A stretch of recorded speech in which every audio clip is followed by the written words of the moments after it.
तू ही रे माझा मितवा या मालिकेच्या 5 मार्चच्या भागामध्ये मामांना ईश्वरीची काळजी वाटते आहे आणि ते विचार करतात ईश्वरी शुद्धीवरती आली की काहीच कळत नाहीये आणि म्हणून आता ते अर्णवला फोन लावायला काढतात. पण त्याच वेळेला त्यांचा फोन डेड असतो आणि तितक्यात तिकडे आता वल्लरी येते आणि वल्लरीच्या मोबाईलवरती अर्णवचा कॉल आलाय आणि तो सांगायला लागतो की हॅलो मामी, अगं मामाचा फोन लावतोय पण तो बंद येतोय.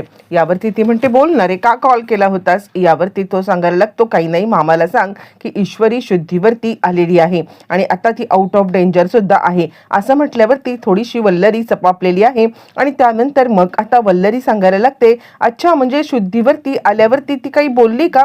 यावरती तो म्हणतो हो बोलली की. यावरती ती म्हणते काय काय बोलली काय. यावरती अर्णव सांगायला लागतो की अगं जरा मी बिझी आहे इकडे, म्हणजे डॉक्टरांशी सुद्धा बोलायचं आहे आणि फॉर्मॅलिटीज सुद्धा आता पूर्ण करायच्या आहेत, त्यामुळे मी सध्या फोन ठेवतो. असं म्हटल्यावरती मग आता तो लगेचच फोन ठेवतो आणि इकडे लगेचच वल्लरीचा चेहरा पडलेला आहे. ज्या वेळेला वल्लरीचा चेहरा पडतो त्यावेळेला मामा म्हणाला काय ग तुझं का तोंड पडलं. यावरती वल्लरी सांगायला लागते मग काय आता नाचू ती ईश्वरी बरी झाली म्हणून. मामा म्हणतात मला माहिती आहे ना की तुला ती ईश्वरी बरी झाल्याचा अजिबात आनंद झालेला नाहीये, पण मला आनंद झालाय आणि मला झालेला आनंद मी सेलिब्रेट करणार म्हणजे करणार. असं म्हणत मामा आता चांगले चिडलेत आणि तुझ्यासाठी मी काही थांबणार नाहीये, मी माझा आनंद सेलिब्रेट करणार. असं म्हणत मामांनी आता मात्र वल्लरीला चांगलंच झापलंय आणि त्यानंतर इकडे वल्लरी चांगलीच चिडलेली आहे आणि विचार करते अरे देवा म्हणजे आता काय होईल, म्हणजे ही शुद्धीवरती आली हिला काही आठवलं असेल का.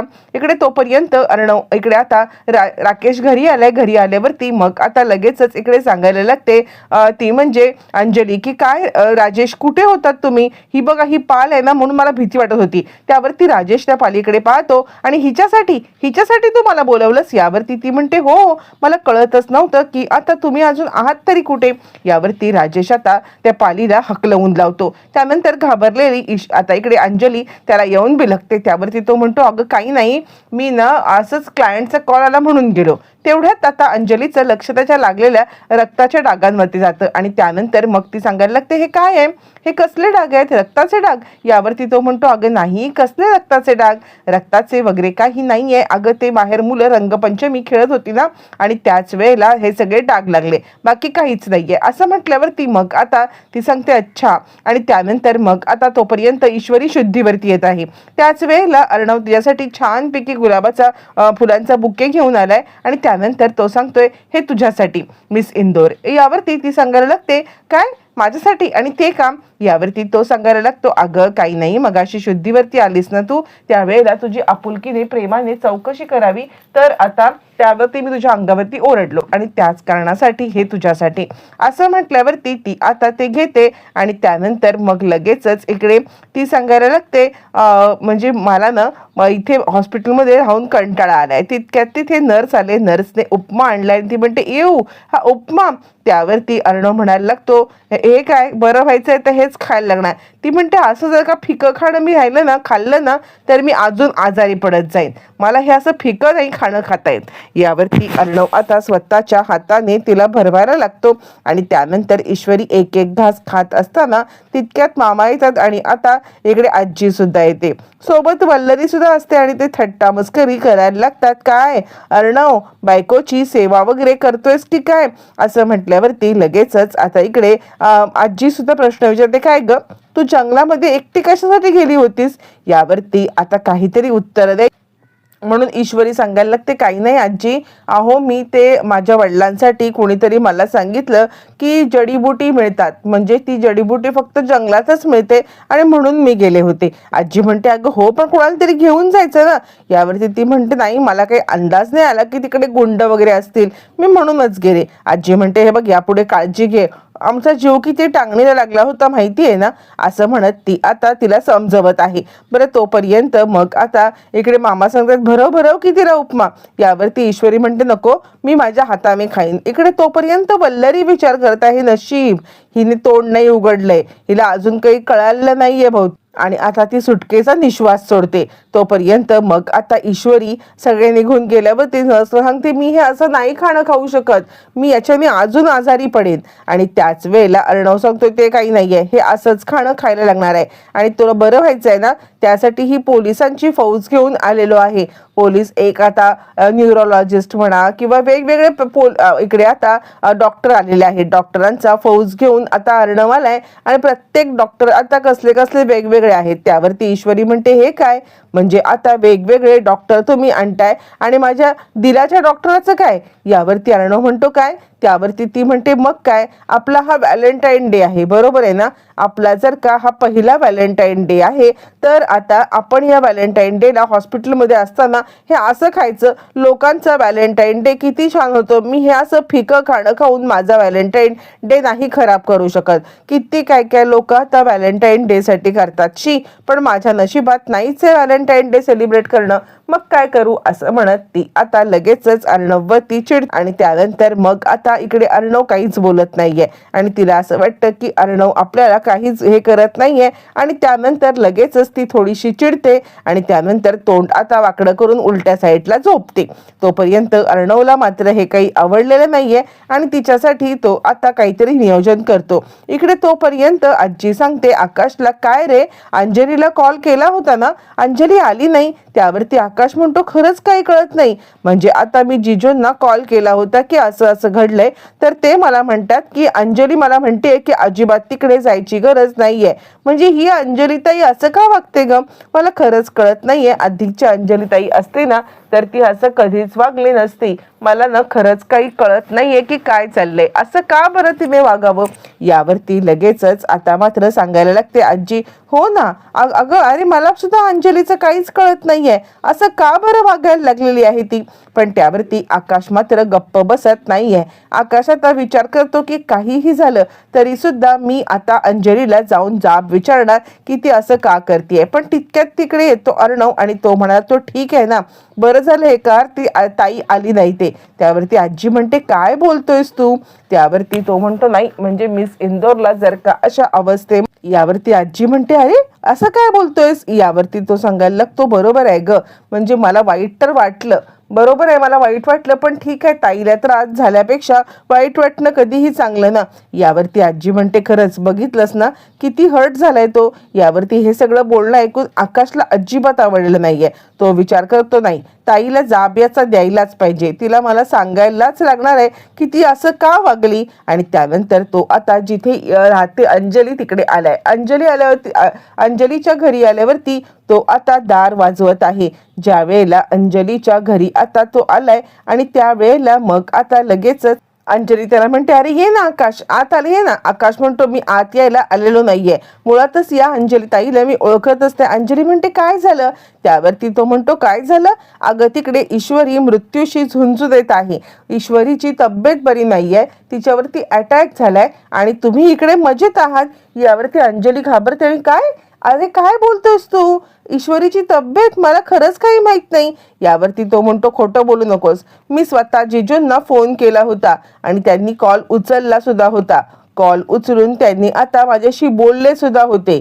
ते माझ्याशी बोलले आणि त्यानंतर मग आता मी त्यांना सांगितलं की ईश्वरीची तब्येत बरी नाहीये आणि असं म्हटल्यावरती मग आता त्यांनी तो कॉल कट केला आणि सांगितलं की अंजलीला येण्याची इच्छा नाहीये. हे काय आहे, म्हणजे आता ज्या अंजलीताईला मी ओळखतोय ती अंजलीताई धावत पळत आली असती ईश्वरीला बघण्यासाठी आणि आता ती अजिबात थांबली नसती. पण ही अंजलीताई मी ओळखत नाहीये आणि हेच अंजलीताईला मला ओळखून सुद्धा घ्यायचं नाहीये.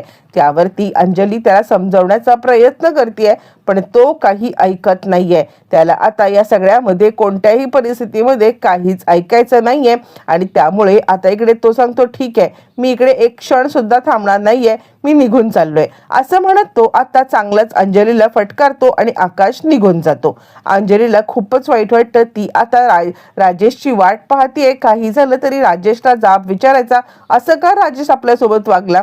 आणि त्यानंतर इकडे पाहायला मिळतं आपल्याला ज्या वेळेला ईश्वरी रागावून झोपले आणि ती उठले पाहते तर काय समोर हॉस्पिटलमध्ये व्हॅलेंटाईन डेचं सगळं सेलिब्रेशन आणि तिला आवडणाऱ्या सगळ्या खाण्याच्या वस्तू आणलेल्या असतात आणि त्यानंतर ती पाहते कचोरी पुरी, तिला जे जे आवडत असतं ते सगळं गुलाबजाम पासून तिथे आता असतं आणि त्यामुळे ईश्वरी खूपच खुश होते. आणि इकडे तिकडे पाहते कसलं भन्नाट डेकोरेशन केलेलं असतं आणि तिचा आनंद गगनात मावेनासा होतो. त्यानंतर मग आता तिकडे येतो अर्णव आणि अर्णव म्हणतो खुश. खुश?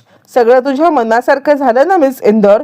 त्यावरती आता इकडे ईश्वरी म्हणाल, मनातल्या मनात विचार करायला लागते, खरंच म्हणजे किती झालं तरी सुद्धा मी तुमच्या प्रेमामध्ये दिवसेंदिवस जास्तच पडत चाललेली आहे सर.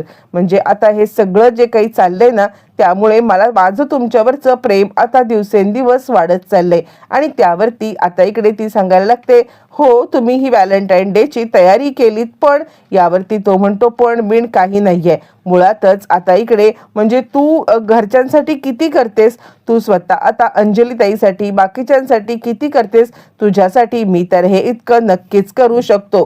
काही झालं तरी सुद्धा तुझ्यासाठी इतकं करण्याचं तरी आता मला हे आहे ना. यावरती ती म्हणते, पण सर फक्त आपली मैत्री, असं म्हणत ती काहीतरी बोलणार. त्यावरती अर्णव सांगायला लागतो, हो मला माहिती आहे की आपलं नातं फक्त मैत्रीच्या इथपर्यंतच आहे, पण तरी सुद्धा एक मित्र दुसऱ्यासाठी काहीतरी करू शकतो ना. यावरती ईश्वरी विचार करायला लागते, ठीक आहे आत्ता तरी मी सरांना माझ्या मनातलं काहीच सांगत नाहीये, पण मी तर तुमच्या प्रेमामध्ये पूर्णपणे पडलेली आहे आणि माझं प्रेम मला व्यक्त करायचं आहे. पण मला असं वाटते की आधी माझ्या आईला निर्दोष सिद्ध करेन मी आणि त्यानंतरच माझं प्रेम व्यक्त करेन. तोपर्यंत मग मात्र मी गप्पच बसणार आहे. असं म्हणत ताबडतोब आता इकडे ती गप्प बसते, जेणेकरून तिला आता म्हणजे काही झालं तरी सुद्धा जोपर्यंत आईला निर्दोष सिद्ध करत नाहीये आणि तोचपर्यंत ती आता गप्प बसण्याचा निर्णय घेते. आणि एकदा का आईचं निर्दोषत्व सिद्ध झालं की त्याच नंतर मी आता माझं प्रेम सुद्धा व्यक्त करेन, असं ती म्हणायला लागते. बरं तोपर्यंत आता इकडे अर्णव सांगतो, घे तुझ्या आवडीचं सगळं आणलंय आणि इतकंच नाहीये तर आता तुझ्या आवडीचा रेड वेल्वेट केक सुद्धा आणलेला आहे. छानपैकी तो तिला केक देतोय, ती केक कट करते, खातीये आणि छान दोघांचा व्हॅलेंटाईन डे आता इतका सुंदर सेलिब्रेट झालाय की आता दोघांना आनंद गगनात मावेनासा होतोय. ईश्वरीला जसा व्हॅलेंटाईन डे हवा होता तसा व्हॅलेंटाईन डे सेलिब्रेट झालेला आहे. बरं तोपर्यंत इकडे आता राजेश घरी आलेला आहे आणि त्यानंतर तो म्हणतो, जरा पाणी देशील का अंजली? अंजली त्याला आता पाणी देते आहे आणि त्याच वेळेला आता ती त्याच्यावरती जरा रागवले आणि त्याला आता सांगायला लागते, काय चाललंय हे? म्हणजे तुम्ही माझ्याशी खोटं का बोललात? यावरती आता आपण काय खोटं बोललोय हे मात्र त्याला काही आठवत नाहीये आणि काहीतरी गडबड झाले असा तो विचार करतोय. काय काय असं तपप करत तो विचारायला लागतोय आणि त्याच वेळेला ती सांगायला लागते, ईश्वरी हॉस्पिटलमध्ये ॲडमिट आहे, ही गोष्ट तुम्ही माझ्यापासून का लपवून ठेवलीस? यावरती तो म्हणतो, ते का? हो मी मुद्दाम लपवून ठेवलं. अगं मी सांगू का, ही त्यांची चाल होती. खरं सांगायचं तर आता ईश्वरीला काही झालेलं नाहीये. मुळातच या सगळ्यामध्ये आता इकडे तुला त्या घरामध्ये परत आणावं, इमोशनली तू किती वीक आहेस हे त्यांना माहिती आहे ना. मग आता काहीही झालं तरी सुद्धा तुला त्या घरात परत आणण्यासाठी त्यांचा हा डाव कशावरून नसेल. म्हणूनच मला असं वाटलं की या सगळ्यामध्ये तुला सांगून तुला त्रास कशासाठी देऊ, म्हणून तुला त्रास न देण्यासाठी मी काही बोललो नाही. बस माझी फक्त इतकीच चुकी आहे. असं म्हटल्यावरती ती म्हणते, नाही अहो आकाश आला होता आणि आकाश मला सांगतोय की काही झालं तरी सुद्धा या सगळ्यामध्ये आता इकडे म्हणजे ती खरंच आजारी आहे, कळतंय का? असं म्हटल्यावरती मग आता लगेचच तो सांगायला लागतो, काय बोलतेस? नाही नाही असं असेल तर मी खरंच चुकलेलो आहे, मला माफ कर, खरंच मला माफ कर, मी या सगळ्यामध्ये तुझा दोषी आहे, माफ कर माफ कर असं म्हणत तो आता तिच्या हातापाया पडायला लागलाय. ती म्हणते, अहो असं काय करताय, इतकं काही झालेलं नाहीये माफी मागण्या इतकं. त्यावरती तो म्हणतो, नाही नाही माझ्याकडून चूक झाली की नाही, तर आता या चुकीचा पश्चाताप मला करायलाच पाहिजे. आत्ताच्या आत्ता चल, मी तुला तुझ्या वहिनीकडे घेऊन जातो, हे बघ माझी चूक मी सुधारायला तयार आहे. असं म्हटल्यावरती ती सांगते, हो हो चला आत्ताच्या आत्ता आपल्याला जायला पाहिजे आणि ती जाण्यासाठी तयार होते. इकडे तोपर्यंत अर्णव आता नर्सला सांगतोय, थँक्यू नर्स, म्हणजे खरं तर आज तुमच्यामुळे मला आता व्हॅलेंटाईन डेचं सेलिब्रेशन करता आलं. खरंच तुमचे जितके आभार मानू तितके कमी आहेत. यावरती नर्स म्हणते, नाही हो डेकोरेशनचं तसं काही नाही आहे, पण आता मला तुम्ही वेळेत डेकोरेशन काढलंत ना ती गोष्ट जास्त महत्वाची आहे. यावरती तो म्हणतो नाही, पण तुम्ही जे काही माझ्यासाठी केलंत ना ते खूपच चांगलं होतं. खरंच तुमचे जितके आभार मानू तितके कमी आहेत, असं म्हणत तुमच्यासाठी हे छोटंसं गिफ्ट मी आणलेलं आहे. आणि तो नर्सला ते गिफ्ट देतो. नर्स सुद्धा थँक्यू सो मच म्हणते आणि निघते. आणि पुढील भागामध्ये आपल्याला दाखवलं जातं की अर्णव आता ईश्वरी सोबत घरी आलाय आणि ज्या वेळेला तो आता घरी आलेला आहे आणि त्याच वेळेला इकडे काही मुलं त्याला रंग लावतात.